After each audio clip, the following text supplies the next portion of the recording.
Buongiorno a tutti, queste qua sono le tettarelle per la mungitura di ricambio. Adesso andiamo a vedere come si fa a cambiare le tettarelle.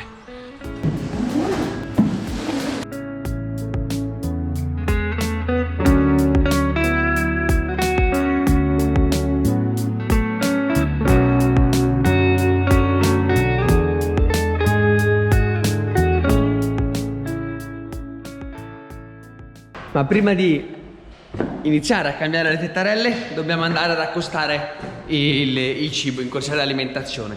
L'accostamento del cibo è una manovra importantissima perché rimiscela il cibo e lo accosta, quindi rende molto più semplice l'accesso alle mucche, e in più il solo rumore del trattore acceso fa venire alle mucche voglia di mangiare, come quando noi entriamo in casa e sentiamo dalla cucina il profumo del cibo.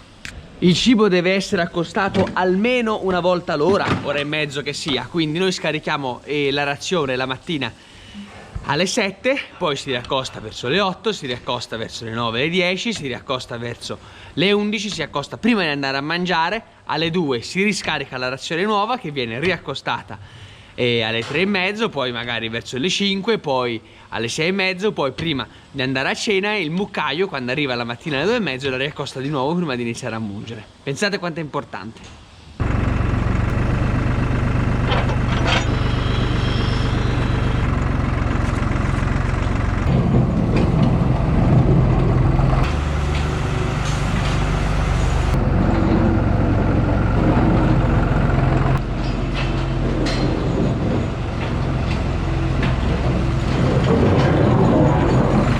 Accostare è una cosa così importante che ormai sempre più stalle hanno un robottino che, grazie a una guida magnetica che c'è lungo tutte le mangiatoie della stalla, non fa altro che girare tutto il giorno accostando il cibo, perché si è davvero capito che più volte si accosta più le mucche sono invogliate ad andare a mangiare. Ovviamente è una spesa che non rientra nel nostro budget attuale, quella del robottino, ma comunque credo che il momento dell'accostamento manuale, come facciamo noi con il trattorino, è anche un'occasione per buttare un occhio su tutta la mandria, vedere a vista tutte le mucche che ormai noi conosciamo a memoria e vedere come stanno, se c'è qualche calore, se qualche vacca ha un problema, zoppa, eccetera eccetera. Comunque abbiamo finito di accostare, torniamo a sistemare le nostre famose tettarelle.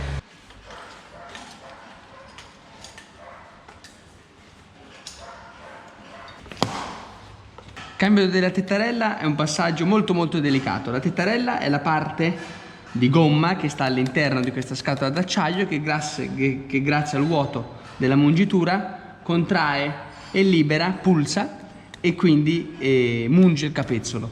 È fondamentale ovviamente che lo stato di salute della gomma sia perfetto, altrimenti il rischio è di creare stress nel capezzolo, ovviamente, perché un capezzolo munto con troppa forza, con troppa poca forza o nel modo sbagliato è un capezzolo stressato. Tutto il complesso della mungitura è molto semplice da montare e smontare, perché è dato per scontato che lavorando con degli animali che pesano 5 quintali, 500 kg, è logico che tutto è sottoposto a un rischio rottura molto elevato. Quindi sono tutti pezzettini di gomma molto elastici che con poco si possono cambiare, con poco si rompono e con poco si cambiano. Il cambio della tettarella è molto semplice. Con un cacciavite si estrae la gomma dalla base, sempre con il cacciavite si estrae la gomma dalla custodia rigida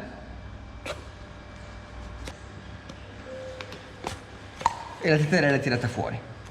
Attraverso la telecamera è impercettibile la differenza che c'è tra la tettarella usata e una tettarella nuova, ma al tatto si vede che la tettarella che è stata usata ha perso la sua rigidità nel ritorno alla forma normale, che è proprio l'atto della mungitura.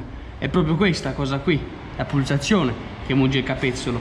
Se la gomma non ha più l'elasticità per ritornare alla sua forma originale con la stessa determinazione, è chiaro che il capezzolo verrà munto male.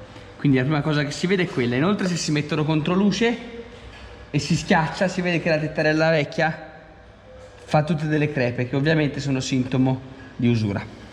Ogni quanto vanno cambiate le tettarelle? Molto semplice, è la tipologia della mungitura e la quantità di mucche che si mungono che determina ogni quanto vanno cambiate. Nella busta, nella confezione delle tettarelle c'è questa tabella che è molto semplice, ti dice quanti gruppi di mungitura hai e quante mucche mungi. Allora, noi sappiamo che abbiamo una 8+8, quindi abbiamo 16 gruppi di mungitura e mungiamo 220 mucche, quindi un pochino più di queste che sono 200. Allora 16 gruppi, 200 mucche, 100 giorni. 100 giorni sono 3 mesi, essendone un pochino più di mucche. Noi sappiamo che ogni 3 mesi bisogna cambiare le tettarelle. L'unica accortezza quando si va a infilare di nuovo la tettarella nella custodia è che la freccia